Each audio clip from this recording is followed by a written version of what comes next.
Here we are in Integrate 2019, and we are very excited. You're going to have to beat this out because this is one of the biggest things that we've been waiting for. It's been the worst kept secret for 3 years, and here we can introduce Pete Sadler from Midas to tell us all about it. Pete, what have we got here? Oh, well, we've obviously got a Midas HD 24. I'm sure most people have seen the videos online. A relatively big console, all DSP included, in a pretty small compact size, which is it's about the right form factor, I think, at the moment.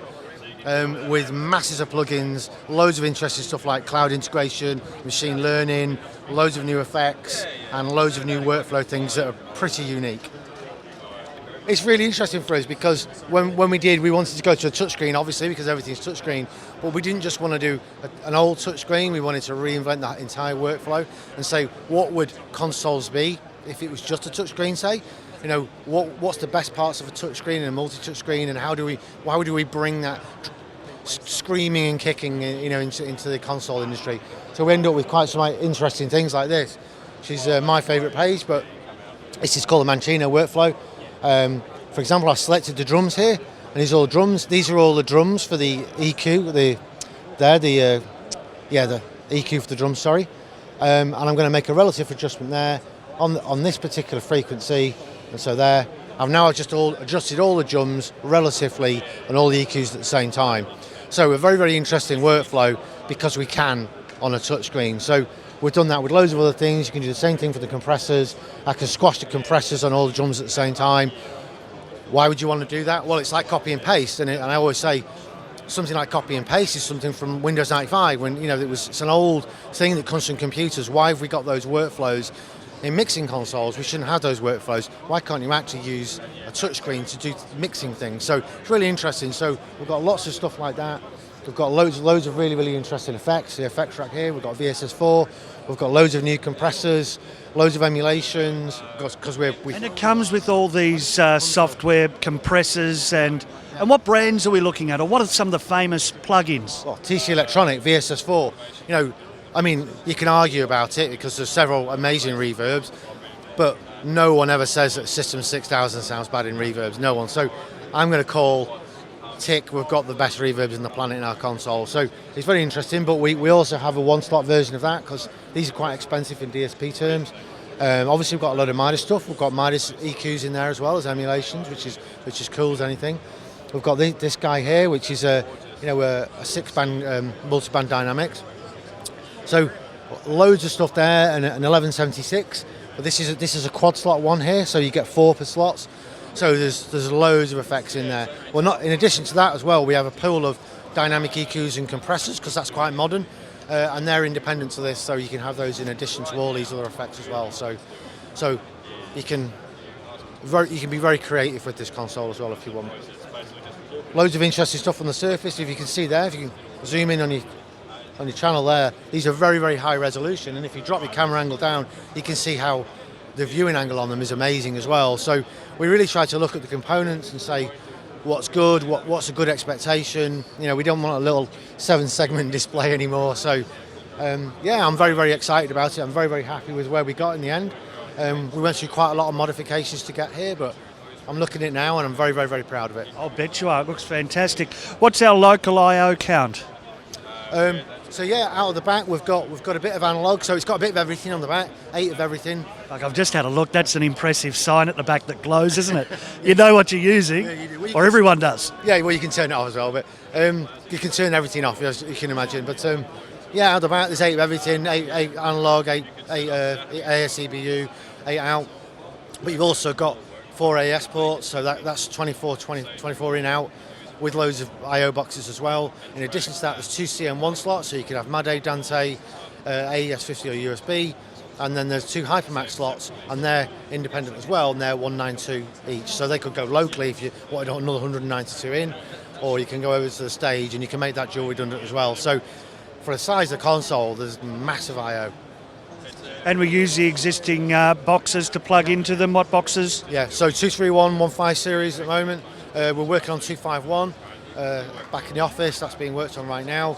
We're going to see about the others. People want 431s to work.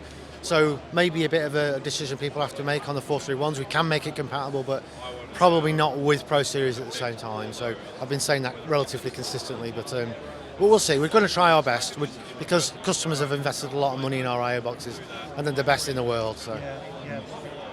Gee, it is so ultra clear, and I must admit, having some issues with colour blindness myself, this is just so clear and so easy to read these. Well, it's interesting you being colourblind because this was tested with the 4 types of colour blindness as well at the same time. So it's interesting to get your opinions on it. I mean, it is the clearest screen I've ever looked at. It is the clearest blocks I've ever looked at. Yeah, well, thank you very much. I mean, we played for it on the screen. Obviously, as I said, the guys back in the graphics department really worked hard at the colour blindness thing. I'm not colourblind myself, so I can't tell you, but it's really nice for you to say that. So what interesting features have we got here, Pete, perhaps in some of the effects or EQ? Yeah, so here's an interesting one. It's called Audition. So what you can do here is you can adjust the EQ in the monitor bus only, there, but not at front of house. So if you want to make an adjustment to someone on the stage and you don't want anyone to hear it, you want to maybe find, maybe take some nasally stuff out or something like that, but you don't want to sweep the frequencies because we've all been there and you don't want everyone looking around at you, then you can do that in monitor bus and then quickly apply the changes and then no one knows kind of you're doing it. It just starts to sound better. You can do that for all the in-ear mixers as well, which is pretty cool. So a very, very interesting thing. And you can also do that as well with the scenes. So you can actually preview the EQ in different scenes ahead of time, adjust it, and then transfer your EQ either back from there or to here. So hugely powerful stuff. But for me, I look at it and I go, well, why shouldn't you expect that in a modern mixing console? It should be a modern thing that you would expect. So really, really interesting thing. We've got this thing as well here called AI. Out of all the things, it's the holy grail of what people have been trying to get to with the cognification of audio. And I've got a very talented team there who work on this. And what this does is it analyses the audio and it can identify an incoming audio stream. So I'm not sure we know there's anything coming on channel 1. Maybe we have a quick look over here. We could demonstrate it live. So if we do that, there, got AI, let's do it. So we'll have a look here, we'll profile the channel and we'll see what it comes up with. And with a little bit of luck, it'll come up there and we'll say auto name there and it says it's drums. So it's really, really interesting. And now we know it's drums, we can start to think, actually, auto setup here, what it'll do is it'll change the EQ, it'll set the high pass filter for you, and what it'll do is it'll change the EQ to something that's interesting. So all you need to do is run up around the gain, you take out a bit of the thud, take out a bit of the boxiness, and off you go. So very, very interesting thing. It's forever. We're working on this all the time because it's a very, very complicated thing. But for me, we're trying to make it different, and we're trying to make things better and more automated and more modern, and help use the digital console to actually help mix as well at the same time. So Midas has been known from, right through the heritage of its analog boards for the pre's. The Pro Series pre's, you couldn't make distort or digitally distort. What pre's are we using here? Same. Yeah. And they were beautiful. They've always been beautiful. Now, when can we get one?